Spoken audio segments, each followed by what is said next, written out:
Dans cette vidéo, je vais créer un devoir, y joindre des ressources et un document à renseigner par les élèves, et aussi je vais suivre l'état de mes devoirs, c'est-à-dire regarder qui a commencé le travail, qui l'a rendu et qui n'a rien fait. J'affiche à gauche le compte du professeur et à droite le compte de 3 élèves. Simon et moi sommes chacun sur notre page flux du cours Google Classroom. On y trouve déjà une annonce avec des commentaires d'élèves. Je vais créer un devoir. Je lui donne un titre, une description, ce sont les consignes.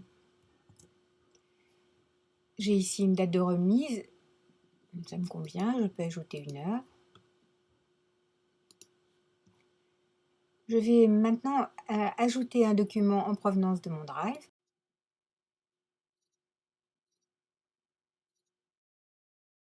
Je vais maintenant choisir comment je partage ce document avec les élèves. Je peux le leur donner en lecture seule, ou bien ils peuvent tous modifier ce document, ou encore chacun peut devenir propriétaire d'une copie de ce document. C'est le choix que je fais ici. Je vais maintenant ajouter une vidéo. Je vais faire une recherche dans YouTube.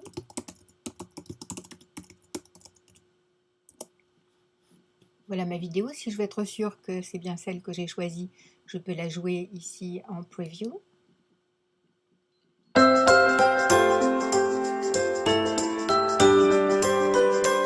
C'est bien ça. Je l'ajoute. L'idée, c'est qu'on peut ajouter des ressources multiples à un devoir. Je pourrais aussi joindre ici une page web ou bien encore un document en provenance de mon ordinateur.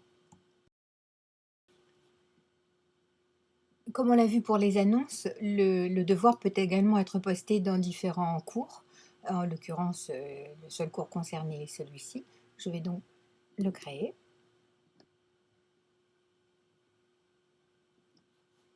Il apparaît de façon quasi instantanée chez les élèves avec le système de notification. L'élève voit qu'un devoir est arrivé, que sa date de remise est demain. Le professeur voit son devoir. S'il désire le modifier, il peut toujours le faire. Les modifications seront répercutées là aussi en temps réel chez l'élève. Supposons maintenant que je revienne devant mon ordinateur quelque temps plus tard et que je veuille consulter l'état de ce devoir. J'ai déjà des informations dans mon flux. Je vois combien de devoirs n'ont pas été faits, combien ont été faits. J'ai également dans cette zone ici une notification des devoirs en attente. Si je clique sur ce lien, sur celui-ci ou encore cela, j'arriverai sur cette même page qui est la page de mon devoir, vos attentes. Je peux décider sur cette page de ma notation. Par défaut, elle s'affiche à 100. En l'occurrence, il s'agit d'un travail non noté. Je peux aussi écrire à mes élèves à partir de cette page et également consulter le dossier qui a été créé automatiquement par le système pour ce devoir. J'en parlerai dans la prochaine vidéo.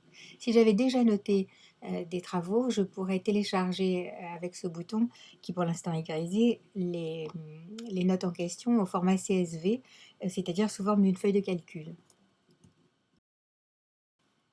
Je vais m'intéresser maintenant à ce qu'ont fait mes élèves.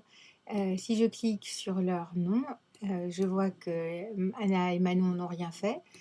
Simon a fait quelque chose. Ça ne veut pas dire qu'il a remis son travail, il a juste commencé à travailler. Et dès l'instant où il commence à travailler, le professeur a accès au document en mode suggestion ou lecture. Je vais essayer de le montrer en prenant Anna comme exemple. Donc, elle affiche les dernières nouvelles de son flux.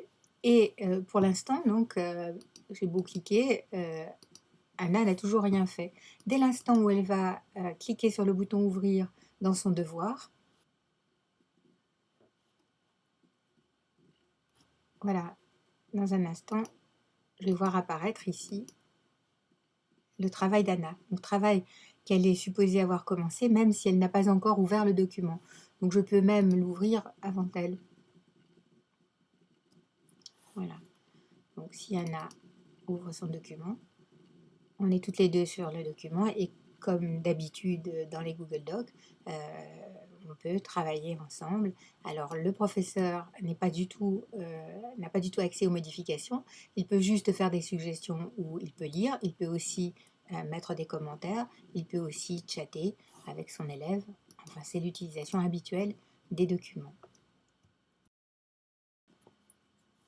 Je laisse Anna travailler à son devoir et je reviens sur ma page devoir. Devoir que je peux d'ailleurs modifier à tout moment en cliquant sur détail du devoir et sur modifier. Donc maintenant, Anna et Simon ont ouvert leur devoir, le document a été créé, ils en sont propriétaires. Moi, le professeur, je ne peux accéder qu'en affichage, donc en lecture seule, ou en suggestion ou en mode commentaire. C'est intéressant parce que ça permet de suivre les travaux avant la remise.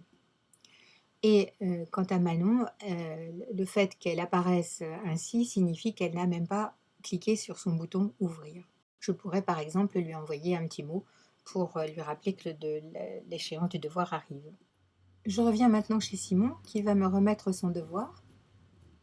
Donc, il l'ouvre par ici par exemple et soit il le remet, il a travaillé, il peut le remettre à partir du document lui-même, un bouton remettre apparaît ici, ou il peut aussi le remettre à partir de l'interface Classroom et y mettre un petit commentaire.